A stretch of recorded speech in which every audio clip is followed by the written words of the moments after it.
இன்றைக்கும் கூட என் அன்பு சகோதரனே சகோதரிய குடும்பமே, கர்த்தர் சொன்னதற்கும் வாக்குத்தத்தம் பண்ணினதற்கும் சம்பந்தமில்லாத கடினமான பகுதியில் வாழ்க்கையின் பயணத்தை தொடர்ந்து கொண்டிருக்கிறாயோ? ஏன் இவ்வளோ சோதனையா, இவ்வளோ கஷ்டமா, ஏன் இவ்வளோ கடினமாக இருக்கிறாங்க மக்கள்? இஸ்ரவேல் மக்கள் கூட அப்படி ஒரு சூழ்நிலை வந்துச்சு. ஆண்டவர் இஸ்ரவேல் மக்களுக்கு வாக்குத்தத்தம் பண்ணியிருந்தார், கானான் தேசத்தை உனக்கு நான் கொடுப்பேன் என்று சொல்லி. எகிப்தின் அடிமைத்தனத்திலிருந்து உங்களை நான் மீட்டு கொண்டு போவேன் என்று கர்த்தர் வாக்குத்தத்தம் பண்ணுகிறார். வாக்குத்தத்தம் பண்ணப்பட்ட ஜனங்களுக்கு விரோதமாய் பார்வோனின் இருதயம் கடினப்பட்டிருந்தது. ஐயா, ஏன் ஏன் இத்தனை கடினம்? கர்த்தர் வாக்குத்தத்தம் எல்லாம் பண்ணியிருக்கிறார், எங்களுக்கு கர்த்தர் எங்களை கொண்டு போவேன்னு சொல்லி இருக்கிறார். ஏன் இத்தனை கடினம்? என் வாழ்க்கையில, எங்கள் வாழ்க்கையில அந்த கடினம் என்பதை நாங்கள் அதிகம் ரசித்திருக்கிறோம். எப்பொழுதெல்லாம் கடினத்தின் பாதையில் கடந்து போகிறோமோ அப்பொழுதெல்லாம் கர்த்தர் உயர்வை கொடுக்க போகிறார் என்பதை நான் நிச்சயம் அறிவேன்.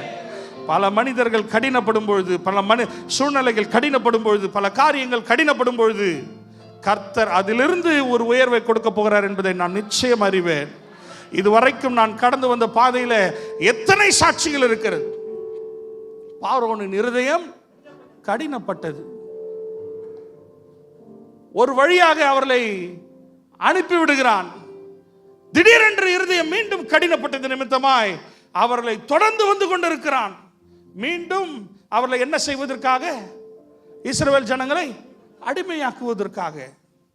இஸ்ரவேல் ஜனங்கள் திரும்பி பார்க்கிறார்கள். எத்தனை வாலிப பிள்ளைகள் திரும்பி பார்த்திருக்கிறோம், எத்தனை சிறு பிள்ளைகள் திரும்பி பார்த்திருப்பாங்க. ஐயா, சாட்டையோட வராயா, ரதத்தில் வரவன் சும்மா கூட்டு போறானா? நம்மள ரதத்தில் கட்டி இழுத்துட்டு போவான். ரதத்தின் வேகத்துக்கு ஓடணும்னா சாட்டையில் என்ன பண்ண போறான்? அடிக்க போறான். எத்தனை பயம் இருந்திருக்கும், எத்தனை திகில் இருந்திருக்கும், எத்தனை சொல்லனா துயரம் இருந்திருக்கும், எத்தனை கண்ணீர் இருந்திருக்கும், எத்தனை இருதயத்தில் படபடப்பு இருந்திருக்கும். ஆனால் கர்த்தர் எல்லாவற்றையும் ஒரு நன்மைக்காக அனுமதிக்கிறார். பார்வோனின் ரதம் நெருங்கி நெருங்கி நெருங்கி வந்து கொண்டிருக்கிறது. திடீரென்று ஒரு சூழ்நிலை, இனி இவர்கள் முன்னேறவே முடியாது. சிவந்த சமுத்திரம் குறுக்கே நின்று கொண்டிருக்கிறது. இதற்காக கர்த்தர் எங்களை அழைத்து வந்தார்.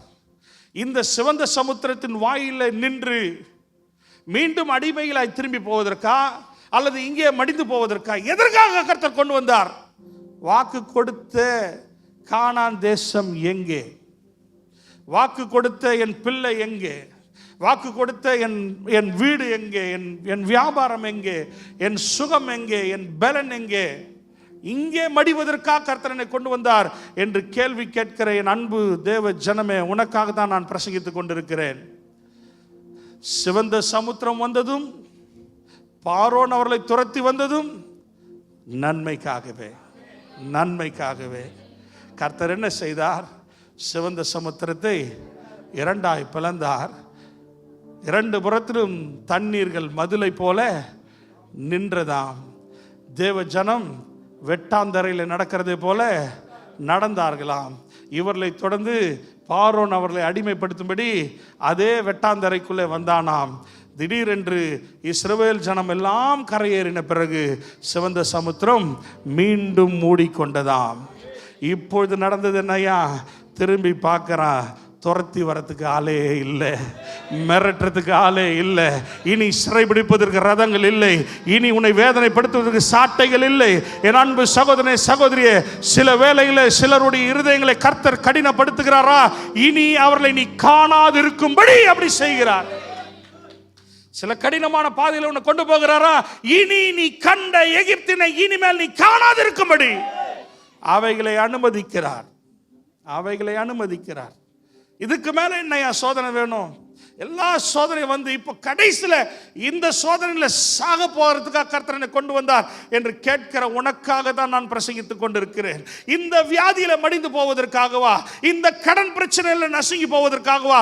இந்த சாபத்தில் மடிந்து போவதற்காகவா என்று கேட்கிற உனக்காக தான் நான் பிரசங்கித்துக் கொண்டிருக்கிறேன். கர்த்தர் அழைத்தவர் உண்மை உள்ளவராய் இருப்பாரானால் நிச்சயம் சொன்னதை செய்து முடிப்பார். அது எத்தனை கடினமான சூழ்நிலையா இருந்தாலும் அதிலிருந்து உன்னை கிளையா எழும்ப செய்து உன்னை செழிக்கவும் செய்வார். ஹalleluya ஹalleluya.